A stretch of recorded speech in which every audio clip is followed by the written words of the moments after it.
La amenaza del yihadismo en Occidente ha despertado el recelo hacia la llegada de refugiados e inmigrantes a Europa. En España conocemos de cerca el fenómeno, ya que históricamente hemos recibido gran afluencia de subsaharianos a través del estrecho de Gibraltar. Al margen del debate de la seguridad, ¿qué pueden hacer los países del primer mundo para mejorar las condiciones de aquellos lugares de los que proceden los inmigrantes? La Comisión Europea destinará recursos para ello, pero la cooperación española hace ya años que viene trabajando en esta línea.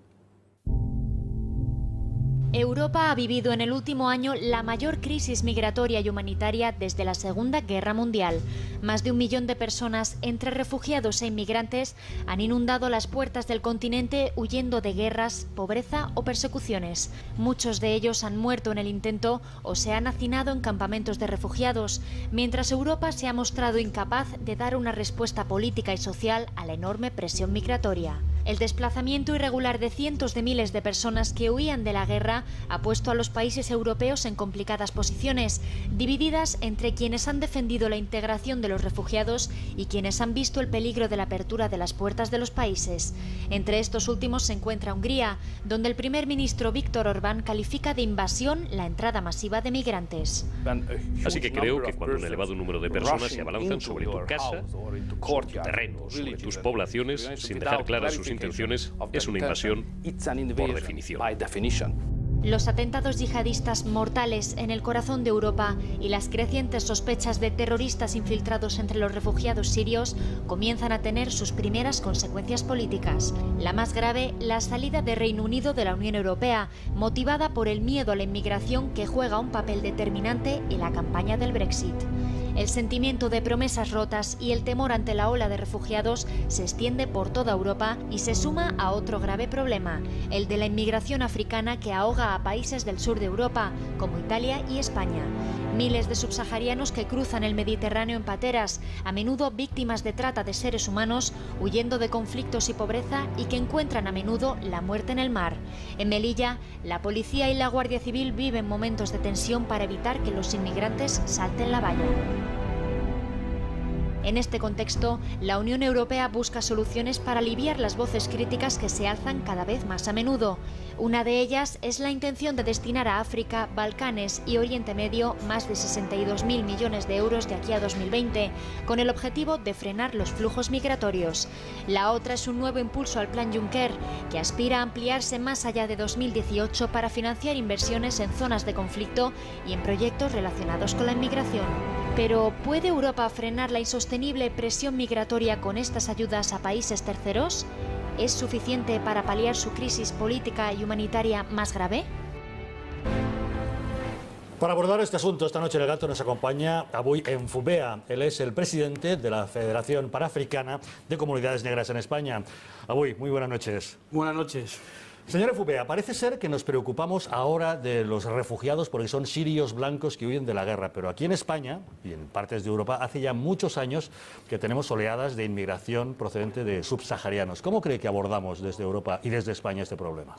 Yo, la verdad, felicito que hagas ese matiz y esa introducción, porque últimamente veíamos en los medios de comunicación como en Occidente se hablaba de los refugiados como si fuera algo nuevo en la historia de Europa y con un grupo muy concreto de refugiados aquí mismo en España, porque supongo que Ceuta y Melilla siguen siendo España. Tenemos personas... Por supuesto. Tenemos personas que están dentro de España, claro, sí, y a los cuales de repente la opinión pública perdió el de vista y veíamos en los ayuntamientos, el otro día estuve en Valladolid y también en Barcelona, ponía "Welcome Refugees".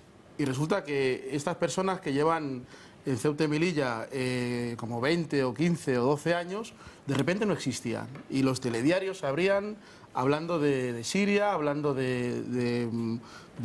siempre vinculado al Islam, ¿no? Siempre vinculado a todos estos temas, que creo que son morbosos, porque realmente el tratamiento mediático y el tratamiento político que se ha dado ha sido un poco, pues...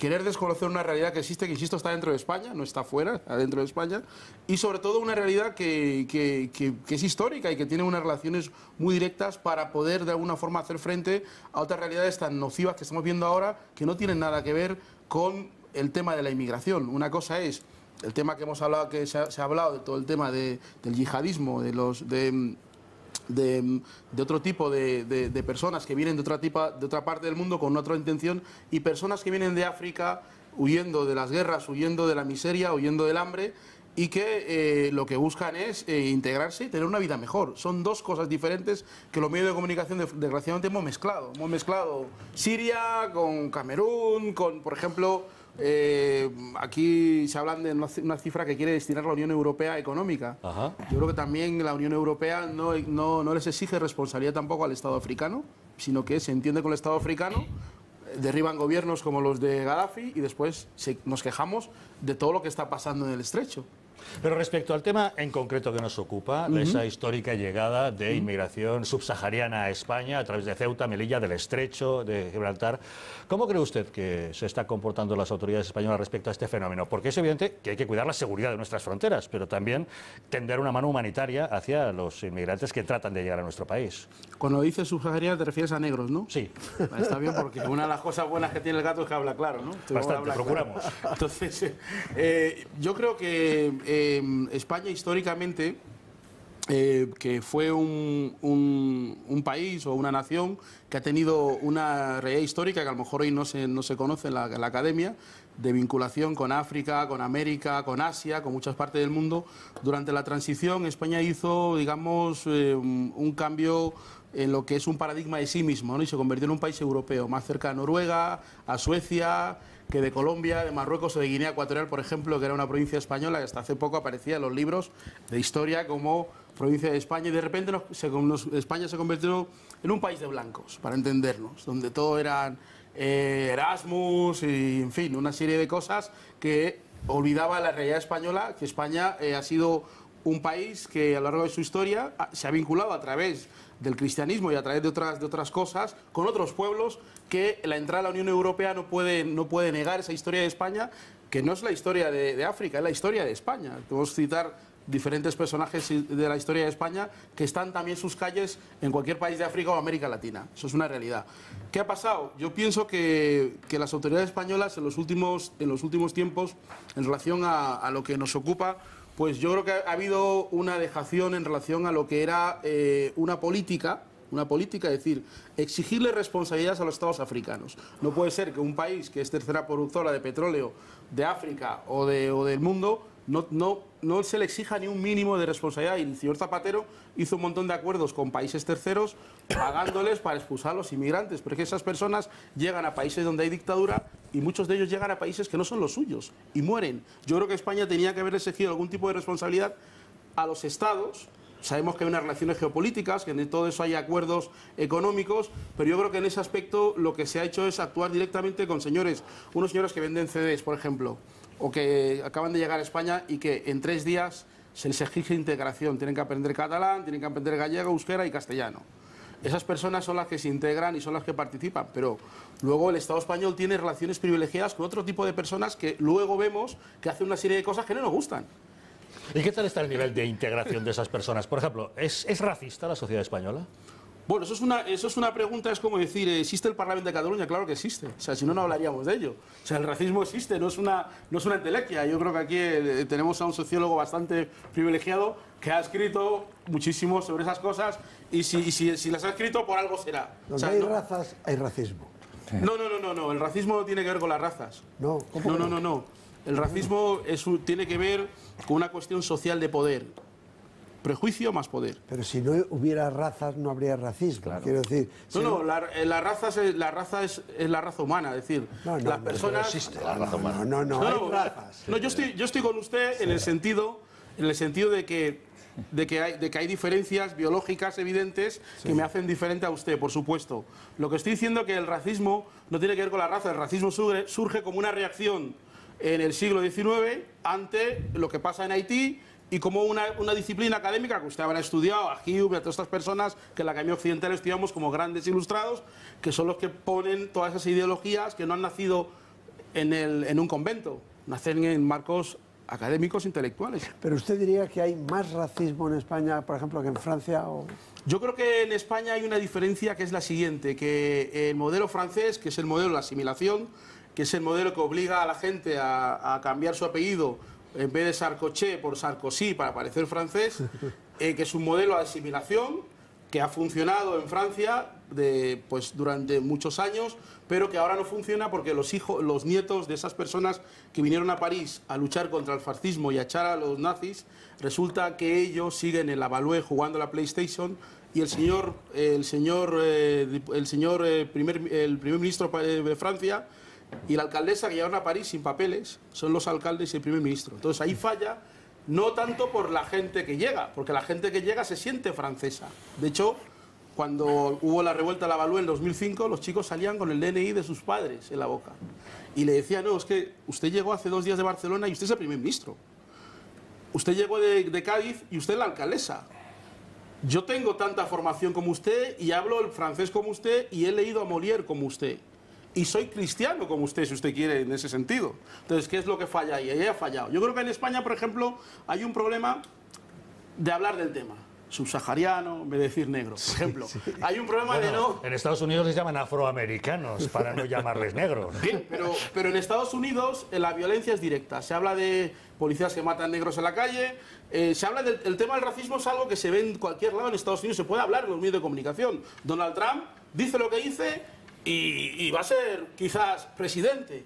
Pero en España hay como un miedo a hablar de todos estos temas. De hecho, cuando yo voy a un plato de televisión, le digo al redactor, oye, di que soy negro, porque me dice que soy de color.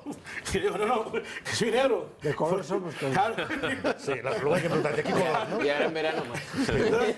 Entonces, si es un programa de radio y la gente no me ve, pues peor todavía, porque puede estar hablando cualquiera. Lo que quiero decir es que en España tenemos un problema de hablar del tema, sin tapujos.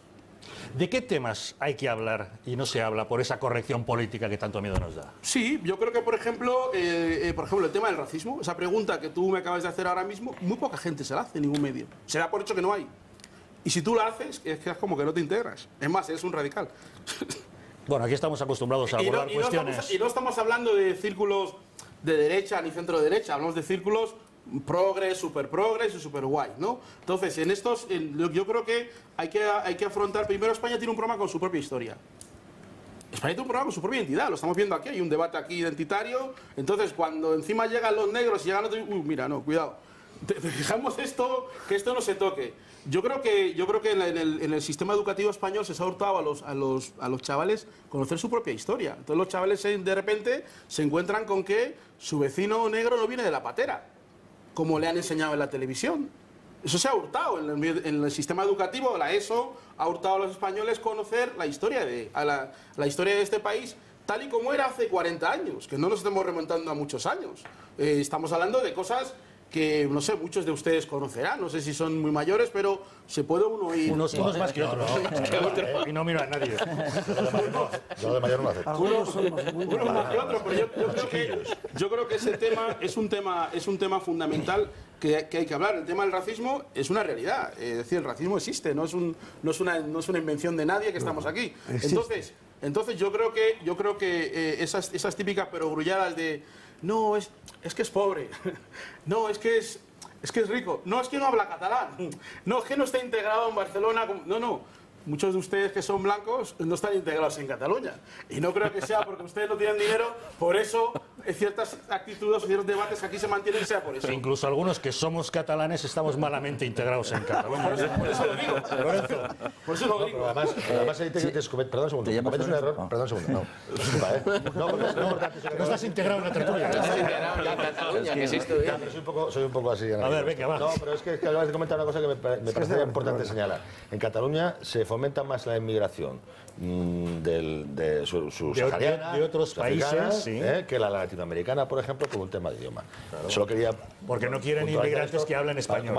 Como referencia... Sí, pero estamos en Madrid y nosotros vivimos en Madrid y la realidad de los últimos 30 años en que algunos de los que estamos en esta mesa hemos sido partes de los foros de integración del migrante, hemos participado en foros, señor Armando y Miguel, he visto en algún debate en televisión que hemos estado.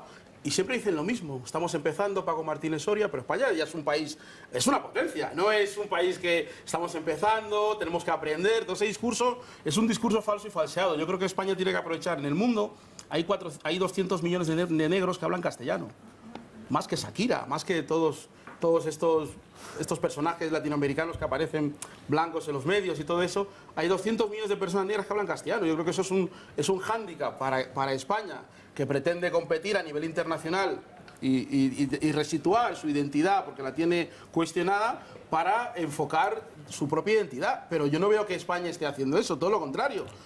Venden la historia de los Shakiras, venden una historia,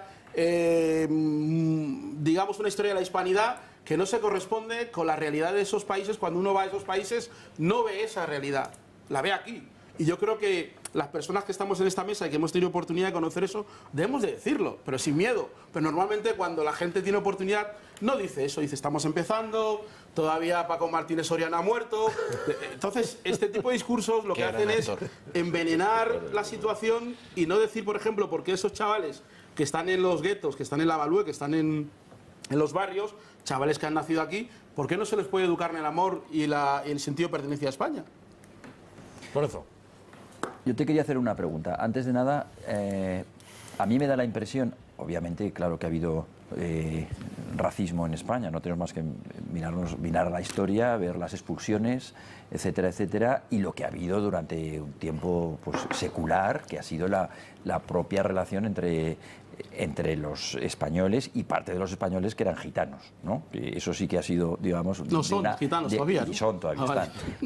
Y sigue habiendo... No, pero lo que quiero decir con ello es que ahora se unen más cosas. Entonces, yo creo que hay más clasismo que racismo en España. Eso es. Creo. Y creo también que el racismo que está surgiendo tiene más un componente, hablo ahora en términos europeos, tiene más un componente cultural que directamente racial. Así como, por ejemplo, en Estados Unidos, con todas las excepciones que queramos poner, ha habido desde ya hace mucho tiempo todos los inmigrantes, como se pudieron, ese famoso melting pot, llegó de alguna manera llegaron a asumir el American Way of Life.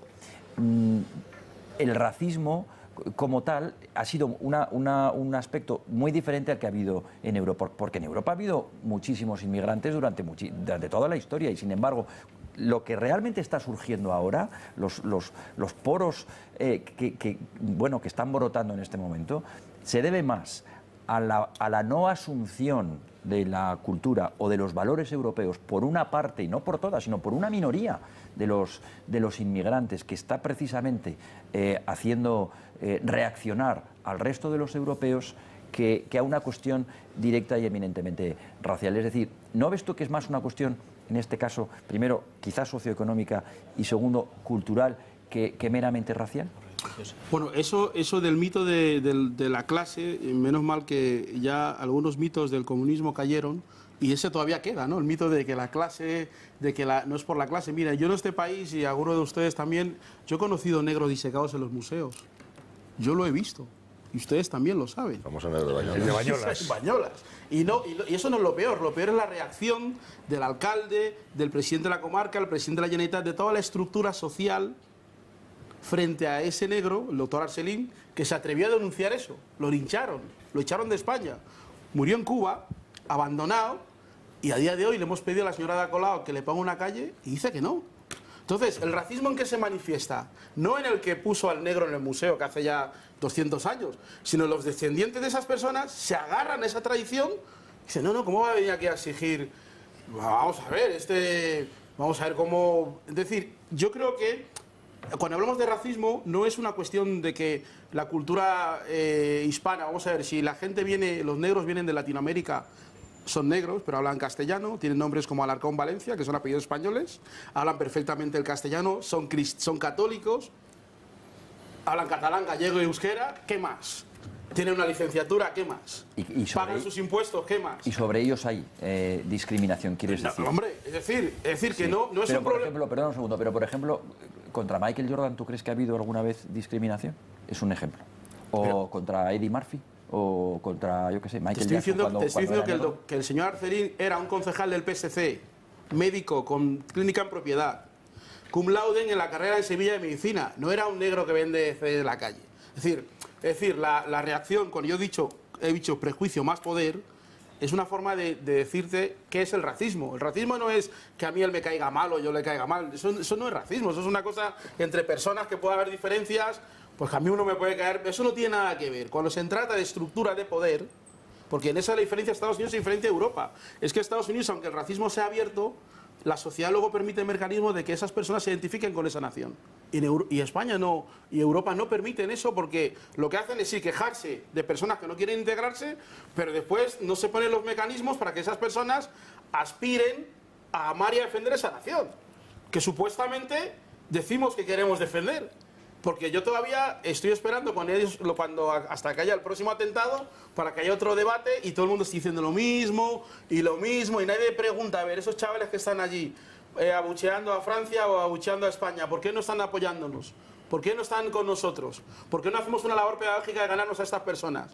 No, eso no se puede hacer porque primero los españoles. Entonces, bueno, seguiremos con ese debate, pero aquí se trata de luchar para ganar realidades políticas. Hay que ganar a estas personas.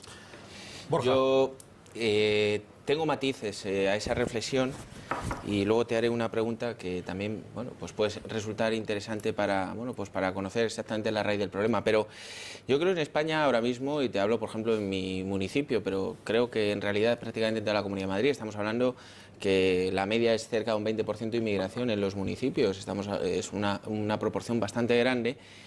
Y prácticamente sin ningún tipo de incidente y, al contrario, una colaboración intensa en todos los núcleos poblacionales. Quiere decir que, independientemente de que haya una diferencia, que la hay, por supuesto, existe un respeto, que eso ya es un motivo de integración más que suficiente. Y bueno, yo hablo con conocimiento de causa porque a raíz de todos los... Brunete tiene más de 60 nacionalidades coexistiendo en el propio municipio y eso significa convivencia. Es verdad que hay matices ahora que están extrapolando un poco todos los vínculos con el, bueno, pues con las excisiones más que por raza, yo lo diría por creencias religiosas. Esto es lo que nos están vinculando ahora, lo estamos viviendo en primera línea y eso sí que puede escindir, pero más que nada porque las costumbres son distintas, no porque el municipio o porque la ciudad o porque el país ofrezca todas las posibilidades. Yo no puedo estar de acuerdo porque no estoy de acuerdo en las paridades. Me explico. No estoy de acuerdo en el planteamiento de que la alcaldesa de París ha sido gaditana y que hace 50 o 52 años, me parece... Sin papeles. Bueno, lo he dicho ella misma, con o sin papeles, no lo sé. Ella misma, ¿Vale? O el primer ministro de Francia y tienen un puesto, no quiere decir que una persona negra no lo pueda tener. Es decir, aquí, si vales, lo puedes tener. Yo creo que es el pensamiento que a todos nos tiene que unificar. Es decir, ellos han tenido esa oportunidad, la han sabido aprovechar de la manera que sea, pero eso no quiere decir que escinda a otro tipo de personas por raza o incluso por ideología. O por religión, que es a lo que me refiero, que actualmente escinde bastante. Yo, por tanto, no puedo estar de acuerdo en que haya que establecer, igual que no estoy de acuerdo, que en una lista de 10 personas, 5 tengan que ser mujeres y 5 hombres. Tendrán que ser los mejores, sean hombres o sean mujeres. Eso no quiere decir que integres más por el hecho de introducir 5 mujeres o 5 hombres donde no deban estar. Porque entonces esto pasa como las empresas familiares. Si hereda la empresa familiar el hijo, la primera generación puede ser buena, pero a lo mejor la tercera no es lo suficientemente valioso como para que esté gestionando tu empresa. Las administraciones, las empresas, dentro de lo que nos conlleve, las tienen que estar llevando los mejores. Ahora te hago una pregunta. Los mejores. Espera, que te hago yo la pregunta y ya me contestas todo. No, y ahora, teniendo presente todo ese ecosistema que nos encontramos en estos momentos, que insisto, más que nada ahora la decisión es por religión y no por otro tipo de circunstancias socioeconómicas. Bueno, cultural, efectivamente. ¿Pero dices ahora que es a partir del Mundial de España o a partir de No, digo la realidad en la que nos movemos ahora. Es decir, podemos analizar... Ante la amenaza del yihadismo, por ejemplo. Digo guerra en Siria y llegada de refugiados a Europa. La realidad. Y ahora tú hablabas... Bien, pero tú hablabas, sí, pero yo digo de la que nos estamos moviendo ahora, que entiendo que todos queremos solucionar en la medida de lo posible la realidad en la que nos movemos. Porque el pasado está. Hay que saberlo, conocerlo, para poder arreglar el futuro. Y... a lo que me refiero en concreto con el tema de los refugiados que mencionabas antes, el hecho concreto que efectivamente nos estamos encontrando con una importante afluencia de refugiados por parte de subsaharianos, como decía antes Javier, que los medios de comunicación no le prestan la atención necesaria, igual que tenemos claro que por el otro medio sabemos, o por lo menos conocemos una de las líneas de actuación de cómo frenar esa línea terrorista por parte del Estado Islámico atendiendo al terreno, muchos de esos refugiados que nos vienen de África, negros, de Marruecos para abajo, vienen también aterrorizados por el terror terrorista, por grupos como Boko Haram. Exacto, Boko Haram. ¿Y qué podemos hacer? ¿Qué mensaje hay que trasladar a Europa en sí? Dado que, por ejemplo, con el Estado Islámico lo conocemos, este grupo terrorista que también tiene una línea común religiosa, ¿qué podemos hacer para frenar esa afluencia y que esa gente aterrorizada no tenga que salir de sus países de origen? Yo creo que el debate, la exposición de que tú has hecho, perdona por la forma en que es un debate un poco falseado, porque es el debate de la meritocracia. Hemos visto el hecho de que Obama sea presidente negro de Estados Unidos. Obama no es el poder, es la representación del poder. Y además, con la elección de Trump, ha quedado mucho más claro. ¿Vale? Ha quedado mucho más claro. Es decir, no hay que confundir. La pregunta es, ¿cómo se puede entender que en las cortes franquistas había diputados negros y en las cortes democráticas no? Es decir, el mundo era tan malo, malísimo... Es una colonia, hombre. No, el mundo era tan malo, malísimo, que ahora que somos tan buenos, buenísimos... Es decir, ese análisis le pasa a muchos chavales, muchos niños... Cuando ven eso en internet dicen, ¿y esto qué es? ¿Pero por qué? ¿Y a mí por qué no me han contado esto? Entonces llegas tú, que no te lo han contado, y dices, no, cada uno tiene que trabajar, integrarse. Entonces empiezas otra vez una historia de España nueva, donde todo no ha existido, empezamos a partir de los yihadismos. Es decir, la historia de España empieza a partir del yihadismo. No, no señor. La historia de España es mucho más amplia que eso y toda vale para todo, tanto los que fueron a combatir en Francia para echar a los nazis, como los que vienen ahora huyendo con una mano delante y otra detrás. Es decir, no podemos establecer momentos, decir, a partir de ahora sí, por ejemplo, un ejemplo que hemos visto, Messi es condenado por todo lo que sabemos. Benzema no fue nunca condenado ni juzgado. Y hubo una campaña del primer ministro para sacarlo de la selección. Messi ni siquiera se le sacó. A pesar de todo, Barcelona creó una campaña para apoyarle. Bien, pero ahora te voy a decir, ¿dónde ha sido juzgado Messi en España? No, lo que te pregunto es que Benzema nunca fue juzgado, ni siquiera llevado a ningún tribunal. Y el primer ministro pidió en televisión, en prime time, que se le sacara de la selección. Vale, pero eso ha sido en Francia. Yo te devuelvo la pregunta. ¿Quieres decir que un señor negro jamás podrá tener un puesto de responsabilidad en España? No, si los han tenido. Pues usted sabe, los procuradores en cortes tenían puesto de responsabilidades. Pues está. Yo te estoy Luego, el principio de la meritocracia puede funcionar. No, pero lo que igual que un señor de pueblo, un señor chino o un señor que le falte un dedo. Yo soy del Atleti y siempre decimos a pesar de. Por eso no, por eso. No decimos a pesar de. Yo no estoy diciendo que la meritocracia no funcione, por supuesto que funciona. Estamos en un contexto liberal donde funciona la meritocracia. Lo que te estoy diciendo es que en esa defensa que a veces yo veo que en este plató y en otros se hace la defensa de España, es una defensa un poco tramposa para los que, no siendo blancos, nos sentimos parte de esa cultura. Es un poco tramposa, porque cualquiera se va a América Latina y ve que la mayoría social no son blancos. Pero todas las alianzas de España con América Latina es de blancos. Todos. Cualquier embajada, cualquier líder, todo, hasta el ocio, el deporte, todo.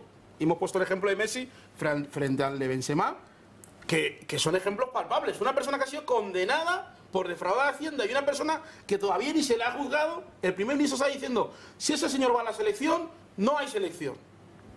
Entonces, ¿por qué esa doble forma de tratar a unos con tanta carga de violencia, aplicarle la ley a unos y a otros no? Es donde caemos. Pero no ha sido en España. Es decir, bueno,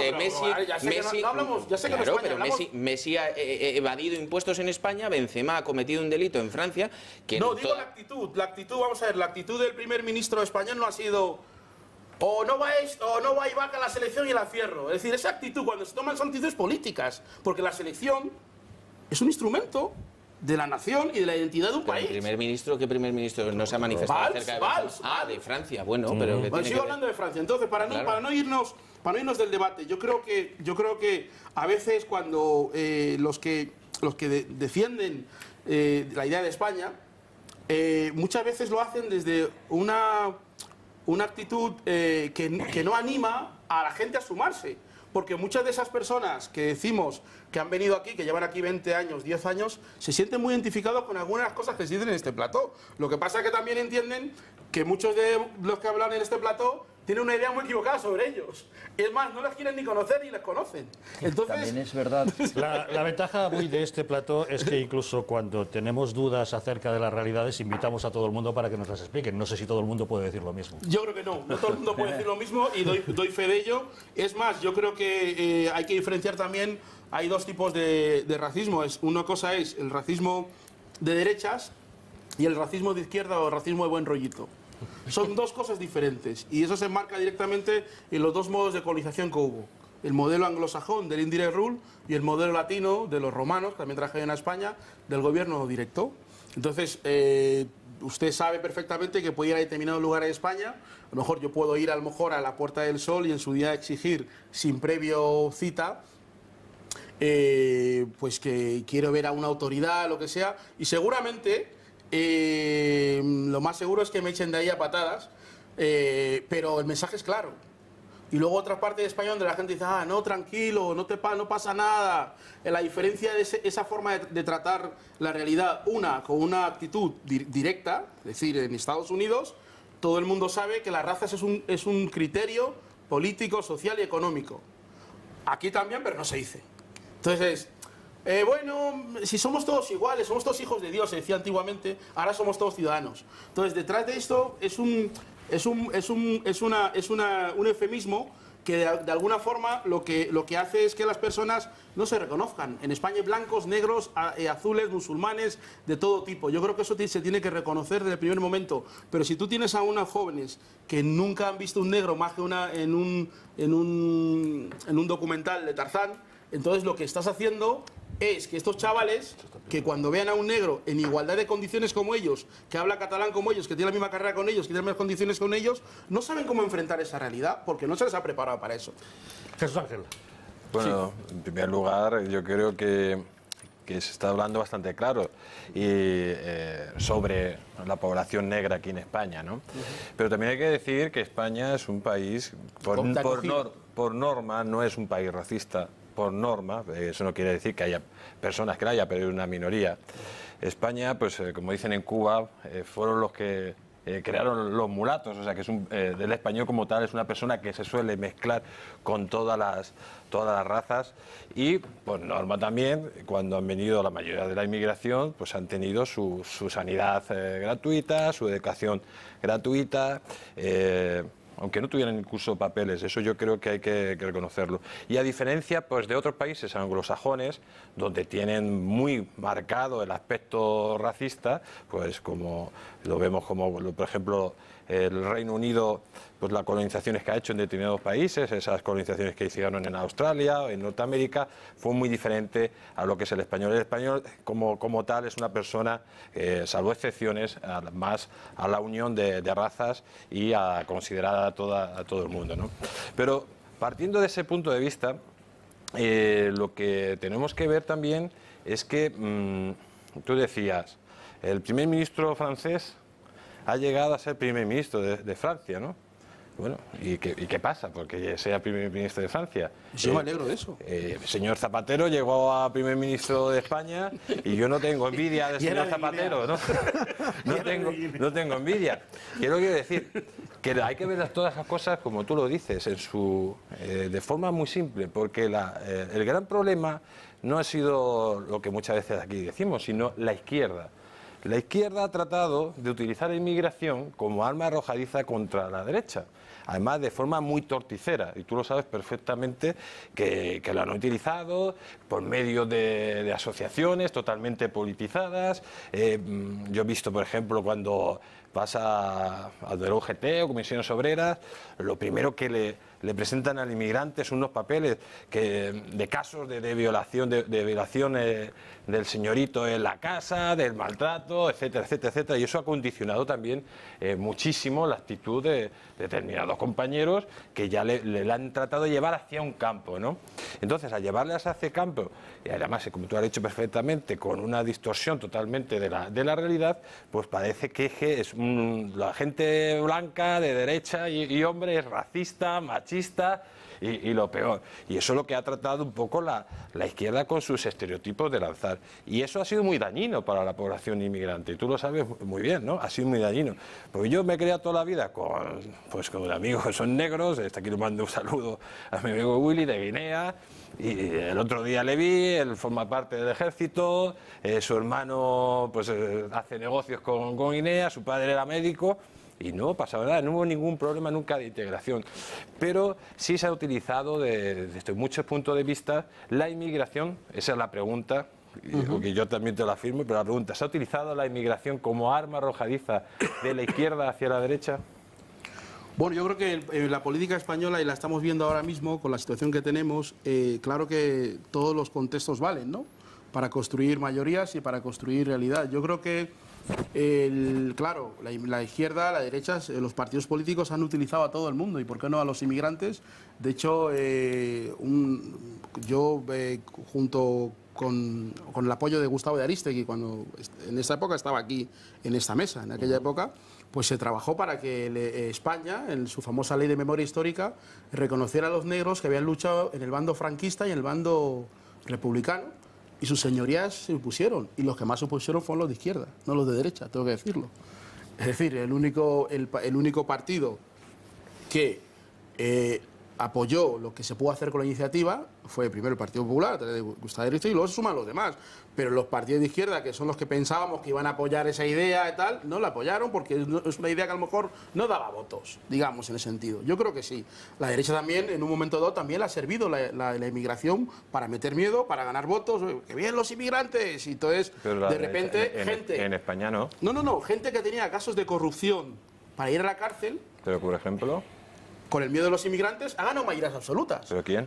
Derecha hay en España, derecha en Castilla, derecha en Cataluña, derecha en Galicia, en muchas partes. Algunos se llaman PNV, otros se llaman CIO, no te preocupes. La única derecha que aquí es el Partido Popular y nunca ha hecho ninguna campaña contra los inmigrantes. No, lo que quiero decir es, lo que yo estoy diciendo es que con esa idea de la inmigración que viene a quitarnos el trabajo, lo hemos visto ahora en el Reino Unido con el Brexit, cómo azuzan el tema de la inmigración para una serie de votos y demás. ¿Qué ocurre? Que eso lo han hecho mutuamente la izquierda y la derecha. La izquierda lo ha hecho, es decir, ahora tenemos en Barcelona el tema de los manteros y mira a ver cuál era el discurso de la alcaldesa antes de ser alcaldesa y cuál es el que tiene ahora y qué actuaciones hay ahora. Es decir, hemos visto cómo los mozos entraban a casa de un mantero, le tiran por la ventana y aquí no ha pasado nada. Pero cuando esas personas han llegado al poder, ¿qué han hecho con esos casos? ¿Qué ha hecho el señor Jan Saura con la muerte de Aliou Diop? Como no quisiera que ciñéramos el debate exclusivamente al tema del racismo o al miedo que provoca la inmigración, sino al fenómeno en sí de la inmigración, más allá de la seguridad de nuestras fronteras, que es otro debate. Y desde aquí un saludo a todas nuestras fuerzas policiales, Guardia Civil y Policía Nacional, sobre todo en Ceuta y en Melilla, que hacen una labor humanitaria de primer orden, humanitaria. No solamente están vigilando una verja, sino que ayudan muchísimo a mucha gente y muchos subsaharianos que tratan de llegar a nuestro país. Lo que un saludo y nuestro reconocimiento a todos ellos. Se ha hablado siempre de la cooperación internacional. Realmente, más allá de hablar de nuestras fronteras, ¿hay que hacer cooperación desde los países del primer mundo a los del tercer mundo para tratar de solucionar los problemas que son los que causan esa fuga de ciudadanos hacia nuestro continente? Pues yo también me sumo a esa felicitación que has hecho de las fuerzas de cuerpo de seguridad, que de los que yo conozco y conozco a muchas, pues muchísima gente también ayuda bastante. Yendo a tu pregunta, yo creo que Europa tiene, y ahora ya hablo de Europa, porque es un... Sí, porque ahora ya hablamos en términos genéricos, aunque se ha dicho la cooperación española hace años que funciona, ahora hablaremos de ello, pero ahora en Europa parece que se abre este debate a raíz de esta llegada, ¿no?, masiva. La cooperación siempre estuvo ligado a intereses políticos de los países, y eso es así. O sea, tú no puedes ir a cooperar, como hay guardias civiles en la República del Congo o en Centroáfrica, manteniendo un sistema de paz para que no haya guerra, formando a gente, si detrás no hay tampoco una serie de relaciones que permitan de alguna forma que la gente vaya allí, ¿no? Pero yo creo que la cooperación ha sido y es importante, pero yo creo que también es más importante que Europa le exija a los países africanos cierta responsabilidad. Porque... ¿A qué te refieres? Lo has dicho ya 3 veces. ¿Qué responsabilidad? Hombre, yo entiendo que un país que ha sido provincia española como Guinea Ecuatorial, que es tercera productora de petróleo de África, no puede no tener luz en un hospital. Eso no puede ser. ¿Eso dónde va? ¿Dónde van esos recursos? Pero pongo el ejemplo de un país que es rico en renta per cápita como Guinea, pero por ejemplo otros países de África con los que Europa coopera, yo creo que habría que entrar en relaciones de responsabilidad. Relaciones de responsabilidad significa que sí, que la cooperación, porque la cooperación no es la solución. O sea, yo no quiero que las monjas de no sé qué pueblo vayan a hacer un dispensario en una ciudad. Yo quiero que en esa ciudad haya el mismo hospital que hay en Madrid, que hay en Londres, que hay en Nueva York. 50 años de cooperación internacional tienen que tener también un resultado. Eso no significa que la cooperación no haya tenido gente que haya dado su vida, la cantidad de sacerdotes que están por ahí dando su vida y todo eso. No estamos diciendo que no, pero sí digo que muchos gobiernos dictatoriales se aprovechan, y también la élite europea también le interesa tratar con esos gobiernos para que las cosas cambien, para que sigan igual. Claro, no hablo únicamente de cooperación en el sentido de los cooperantes, sino de la Agencia Española de Cooperación Internacional, por ejemplo. Se lo menciono porque la cooperación internacional es fundamental para promover el desarrollo de zonas deprimidas. Una prueba de ello la encontramos en Gambia, un pequeño país africano sin grandes recursos que, gracias a la inversión extranjera, ha conseguido potenciar el turismo de sus espectaculares playas, generando multitud de puestos de trabajo y, por cierto, ganándose el apelativo de la sonriente costa de África. Además, gracias al apoyo financiero de la Agencia Española de Cooperación Internacional para el Desarrollo, el Instituto Gambiano de Hostelería y Turismo, dirigido por un canario, se ha convertido en una escuela para formar profesionales, que es ya todo un referente en África Occidental. Tenemos conexión con el embajador de Gambia en España, Mr. Lang Yabu. Muy buenas noches. Good evening. Buenas noches y bienvenidos a la Embajada de Gambia en Madrid. ¿Qué atractivos turísticos ofrece Gambia? Muchas gracias, don Javier, por la oportunidad de esta entrevista. La sonriente costa de África, la República de Gambia, es un bonito destino turístico, especialmente para el turismo español. Como deben saber, Gambia es el país más pacífico del África subsahariana. Como resultado de esa paz, Gambia ofrece a los turistas de todo el mundo un gran destino de vacaciones. Porque los gambianos son muy hospitalarios y tenemos hoteles bien equipados. También en el turismo industrial tenemos muy buena infraestructura a precios razonablemente buenos. El turista no requiere mucho dinero para disfrutar de Gambia como destino turístico. El mercado español es muy importante para nosotros, porque el mercado español está ahora entre los 7 generadores más importantes de mercado tradicional. Por eso, en los últimos 3 años, mi equipo y yo hacemos lo posible para promover el turismo de Gambia en España. Tenemos playas maravillosas, turismo cultural, ecoturismo y, por supuesto, riqueza para los observadores de aves y para quienes quieran un safari. Así que Gambia es un gran lugar para cualquier turista que quiera disfrutar sus vacaciones. Gambia se ha convertido en el lugar de formación de los principales profesionales africanos del sector de la hostelería. Para eso ha sido fundamental la aportación de la cooperación española, ¿no?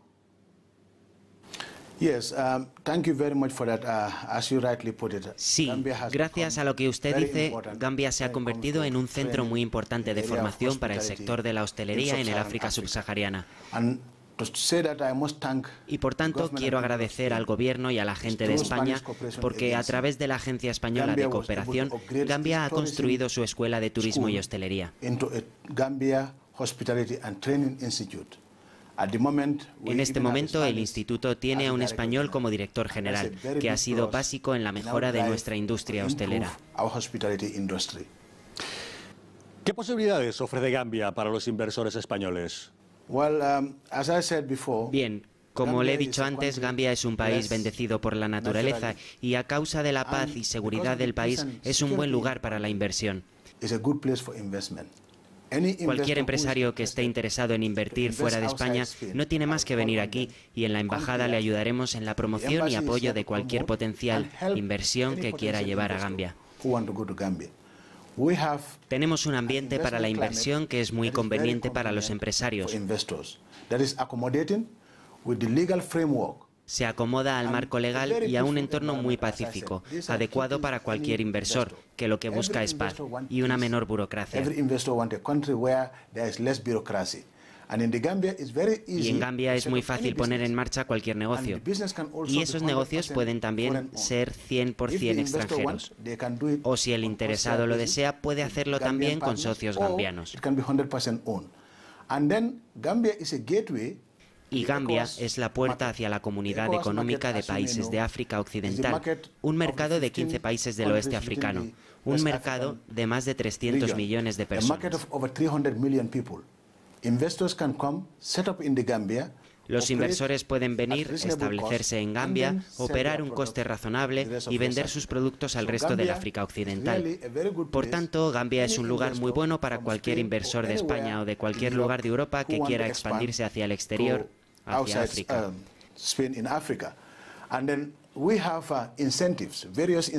Y tenemos incentivos para los promotores, de diferentes tipos, en función de las cantidades que deseen invertir. Y se da prioridad a los proyectos de inversión propuestos por el gobierno.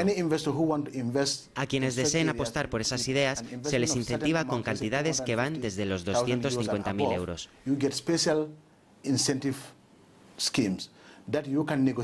Así que se puede negociar con la Agencia Gambiana de Inversión y Promoción a la Exportación. Es la agencia del gobierno para promover inversiones en el país. Así que los inversores pueden venir. La embajada está dispuesta a ponerles en contacto con quien quieran hablar en Gambia. La inversión es fácil en Gambia. El marco legal se ajusta a las normas y la inversión está protegida. Y al final tienen el derecho de transferir los beneficios a sus países.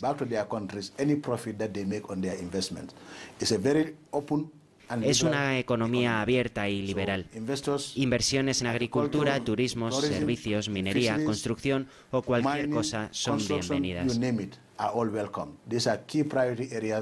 Son las áreas clave para la inversión en Gambia, un país, como ustedes saben, en desarrollo, en el que en los últimos 22 años el gobierno ha hecho mucho para asegurar que el país esté en la vía adecuada.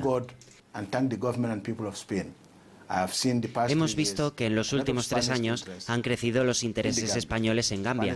Los españoles han venido a Gambia como turistas y como inversores, y nosotros, de nuevo, claramente se lo queremos agradecer. En estos momentos hay empresarios españoles con un proyecto para construir un hotel en la costa de Gambia. ¿Qué nos puede decir acerca de cómo va ese proyecto? Yes, as I said, we welcome investors in every sector of the economy. Como les he dicho, damos la bienvenida a los inversores en todos los sectores económicos, especialmente en el área del turismo, porque, como saben, el turismo es un sector muy importante de nuestra economía y es muy importante porque el turismo es desarrollo, es creación de puestos de trabajo, es creación de riqueza, es entendimiento cultural y, sobre todo, es crecimiento. Así que abrimos nuestras puertas a los empresarios para que vengan y nos ayuden en esta situación que es beneficiosa para ambos.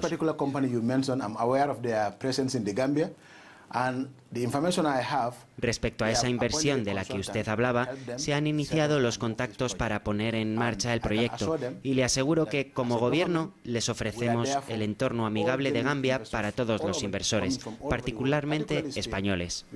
Los españoles definitivamente se han ganado el amor de Gambia.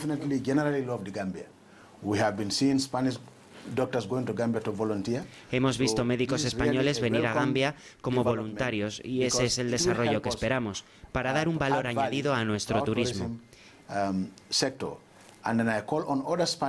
Invito a todos ustedes a que emulen a estos empresarios españoles, que, como les digo, obtendrán todo el apoyo necesario de la Embajada y del Gobierno para ayudarnos a fortalecer nuestra industria turística. La Embajada pondrá todos los medios para quienes quieran invertir en Gambia. Que vengan aquí, no necesitan intermediarios, porque en Gambia no hay burocracia. Animamos a la gente a invertir, a presentar sus proyectos.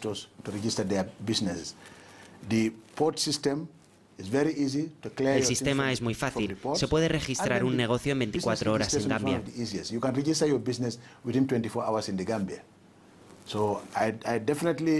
Así que agradezco a estos empresarios que hayan elegido Gambia para expandir su presencia en África.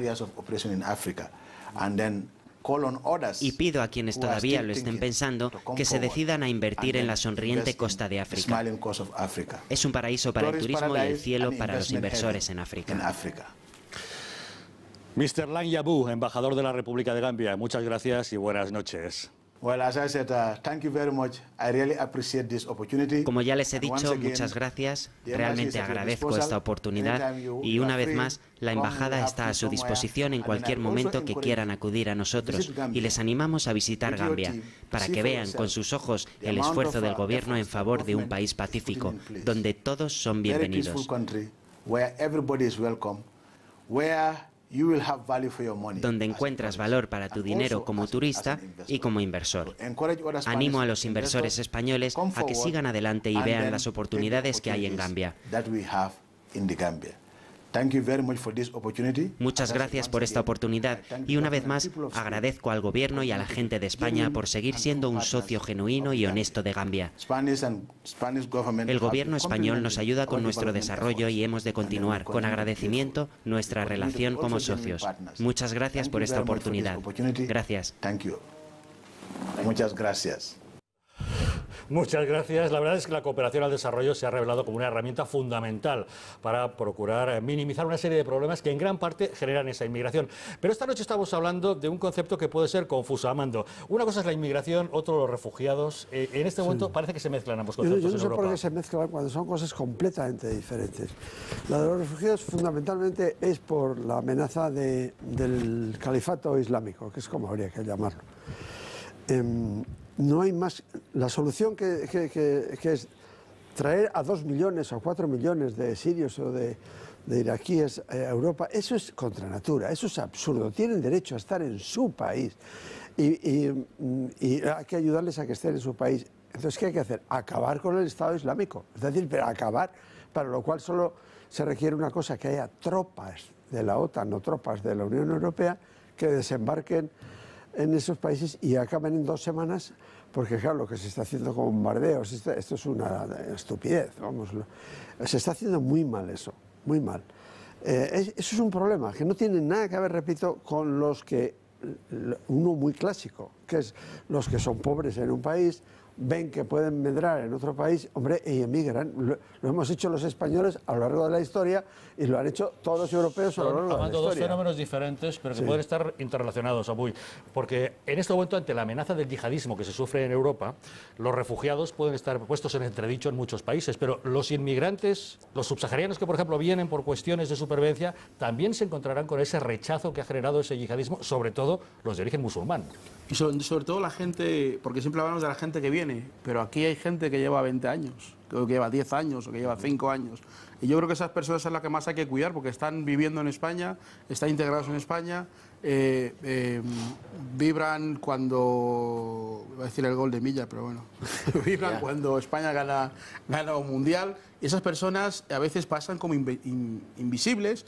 Y estamos mirando constantemente a lo que bien Armando ha explicado, la diferencia entre los refugiados que son confundidos como tal. Yo creo que es un debate que a lo mejor a nivel de politólogo, a nivel de académico, pues quizás puede tener sus distinciones, pero socialmente la gente que está en la calle no puede diferenciar quién es un refugiado, quién es un inmigrante, porque muchas de esa situación que estamos viendo el califato con el tema de ISIS y demás, por un lado, claro, hay una instrumentalización política, que yo ya lo conté aquí perfectamente, de lo que significa todo ese movimiento integrista y político, pero que insistimos otra vez, lo que decía antes a Borja, eso no es nuevo, la historia del Islam y la historia de estos movimientos, cualquiera que quiera estudiar un poco la historia del Islam, verá perfectamente que como el Islam llega a África, no llega regalando coches a la gente, llega haciendo este tipo de cosas. Matando a pueblos enteros, en este caso, cómo se impone en esos sitios, es en este tipo de yihad, este tipo de situaciones, ¿no? Es decir, para algunos es como algo muy nuevo.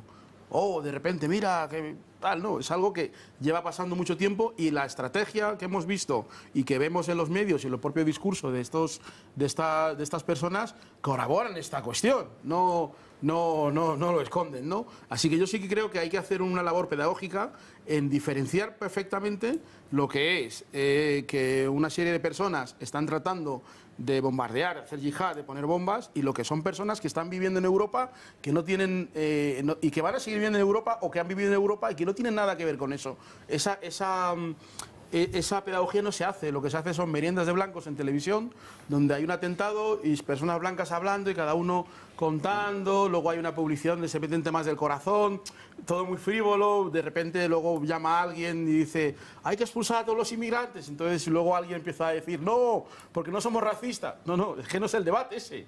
El debate yo creo que Armando lo ha situado. Una cosa son los refugiados, otra es otra cosa. Entonces no hay que entrar en esa confusión que solamente favorece a las personas, en este caso a los movimientos yihadistas, que por otro lado se sabe claramente lo que han hecho en África. Una cosa, perdón. Pues, afortunadamente, Abuy, cuando alguien ponga la televisión, quizá encuentre un programa en el que además de blancos haya algún negro y esté abordando el tema como creo que se debe abordar. Y cada vez que ocurran cosas similares te invito a que nos puedas acompañar en el Gato al Agua. Entonces ya no será merienda de blancos, le haremos otra cena de negros y blancos. Tendremos que poner meriendas mixtas en todo caso. Abuy Afubea, muchísimas gracias por haber estado con nosotros esta noche en el Gato al Agua. A ti, muchísimas gracias al Gato. Muy buenas noches, pequeñísima pausa y de inmediato volvemos.